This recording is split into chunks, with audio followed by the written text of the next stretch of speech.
Bonjour à toutes et à tous, nous sommes le mardi 16 décembre 2025. Regardez ce graphique sur un mois. Ne trouvez-vous pas qu'il y a quelque chose d'assez remarquable dans ce graphique? On voit deux courbes qui évoluent quasiment en sens inverse, presque de manière parfaite. On en a une qui monte, l'autre qui baisse, et quand celle qui monte se met à baisser, celle qui baisse se met à remonter. Ces deux courbes, ce sont celles de Atos et de Worldline. Vous l'avez compris, celle qui monte et qui se met à baisser aujourd'hui, c'est Atos, et celle qui baisse et qui se met à monter aujourd'hui, enfin depuis 2 ou 3 séances, c'est Worldline. Qu'on n'aille pas me dire que le cordon ombilical n'est pas coupé. Il est clair et net que dans l'esprit des investisseurs, le cordon ombilical demeure entre ces deux valeurs. Alors, elles n'évoluent pas les deux dans le même sens. Là, elles évoluent en sens inverse. Mais justement, pourquoi est-ce qu'elles évoluent en sens inverse? Parce que les investisseurs font des arbitrages en permanence de l'une vers l'autre. Et là, comme Atos a bien monté ces derniers temps, aujourd'hui, il y a des ventes d'Atos pour aller arbitrer sur Worldline. Alors, ce ne sont pas forcément les institutionnels qui font ça. Ce sont des mouvements de particuliers. Surtout en cette période de fin d'année où les volumes commencent à se réduire, à se rétrécir. Ça reste des sociétés où la capitalisation est faible. Worldline, on est à 400 et quelques millions de capitalisation suite à l'effondrement récent du titre. Sur Atos, on est repassé en dessous du milliard. Donc, on est sur des marchés où les particuliers ont tout à fait un rôle à jouer, une importance à avoir. Et ça montre aussi que dans l'esprit de certains investisseurs, Atos demeure une valeur spéculative, puisqu'elle reste un peu assimilée à Worldline, qui aujourd'hui est très spéculative, disons-le clairement. Mais ce qu'on voit aussi, c'est que les dernières nouvelles qui ont été annoncées sur Worldline sont en train d'animer le titre. Quelque part, on a l'impression que certaines choses se passent. Vous voyez ce que je veux dire? On s'est rapproché du stade de penny stock. Ça fait malheureusement 3 mois que je l'indique, que Worldline pouvait finir en penny stock. On s'en est rapproché de très près. Le titre est descendu à 1,30 €.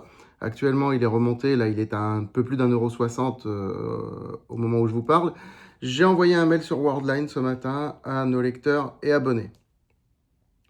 Mais il y a un mouvement, il y a des particuliers, je pense beaucoup de particuliers qui essayent, qui tentent le coup sur Worldline aujourd'hui, en se disant l'entreprise va se désendetter massivement, ce qui est le cas, puisqu'un plan de cession très ambitieux a été annoncé. Mais vous savez, c'est un peu la même chose, le narratif des sociétés.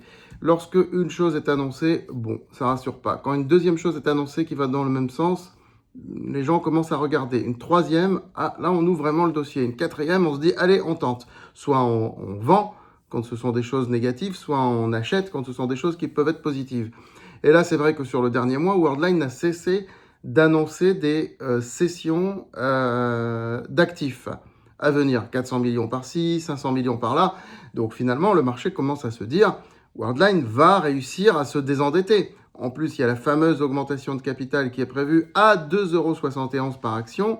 Donc, ça crée des mouvements acheteurs sur le titre Worldline. Voilà.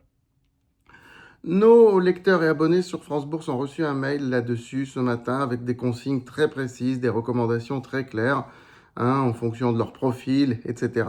Je n'y reviendrai pas, je ne vais pas donner de recommandations ici. Je décris, je commente et j'analyse. Et sur Atos, et bien sûr Atos... le titre a beaucoup grimpé. Donc là, il y a des prises de bénéfices sans aucune raison, parce que c'est violent quand même aujourd'hui. Moins 9% sur Atos. On n'est pas sur moins 1, moins 1,5, moins 9%. C'est quand même particulièrement violent. Sans raison, parce que le titre avait monté et qu'il y a très probablement des arbitrages vers Worldline. ça attire le même genre de public. C'est ça qu'il faut bien comprendre aussi. Voilà, sur Atos, je ne change absolument pas mon point de vue, hein. Nos abonnés le savent. Mes objectifs restent toujours les mêmes. Je les ai indiqués dans mon livre qui est paru à la rentrée, qui s'appelle L'avenir d'Atos. À l'époque, le titre était à 38 €. Et j'ai indiqué des objectifs, je le dis clairement ici, à 3 chiffres pour 2028. Pour en savoir plus, il faut se procurer le livre. Mais vous voyez qu'on est en bonne voie. Maintenant, qu'est-ce qui fera qu'on sera vraiment en bonne voie ou pas? Ce sera la réussite ou pas du plan Genesis, qui est un plan, je le répète, qui va en 2028. Voilà. Clair et net là-dessus. Donc, moralité de l'histoire, Atos et Worldline n'ont pas coupé le cordon ombilical dans l'esprit des investisseurs. Je vous rappelle que Worldline a été introduite en bourse comme filiale d'Atos il y a un peu plus de 10 ans et que que le cordon a vraiment été coupé en 2019. Hein, lorsque Atos a vendu complètement sa participation dans Worldline, à l'époque où Atos était hyper endetté, commençait à avoir des soucis. D'ailleurs, ensuite, ça a été que la catastrophe. Alors, je terminerai cette vidéo en vous disant une chose très intéressante. Ce que j'ai dit dans la précédente vidéo, à savoir que le marché se dit quelque part que ce qui est arrivé à l'une doit arriver à l'autre, ou va arriver à l'autre. Donc, ce qui est arrivé à Atos va arriver à Worldline avec 1 an et demi de décalage. Eh bien, justement, on avait eu une période de rebond sur le titre Atos, un petit peu avant que ça s'effondre en raison de l'augmentation de capital.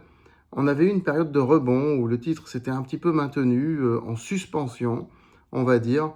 Et il y avait même eu en novembre 2024 un très fort rebond qui n'a pas duré, qui n'a duré que quelques jours.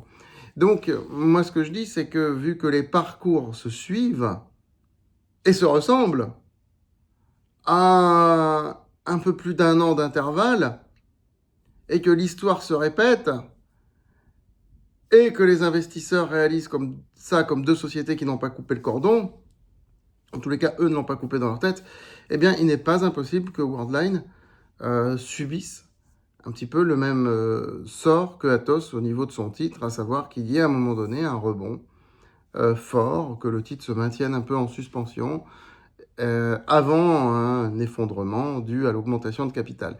Maintenant, attention, la différence avec Atos, c'est que là, il y a un cours qui est fixé d'augmentation de capital. À 2,71 €. Pour Atos, il n'y avait pas, ça n'avait pas été fixé tout de suite, ça a été fixé plus tard. Donc là, il y a un cours qui est fixé, 2,71 €. Mais ce n'est qu'une première tranche, il pourra y en avoir une deuxième, un petit peu après. D'accord? Donc,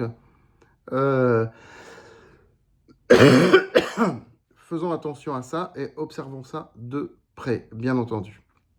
Voilà ce que je voulais dire. Je vous souhaite une très bonne fin de journée. À très vite.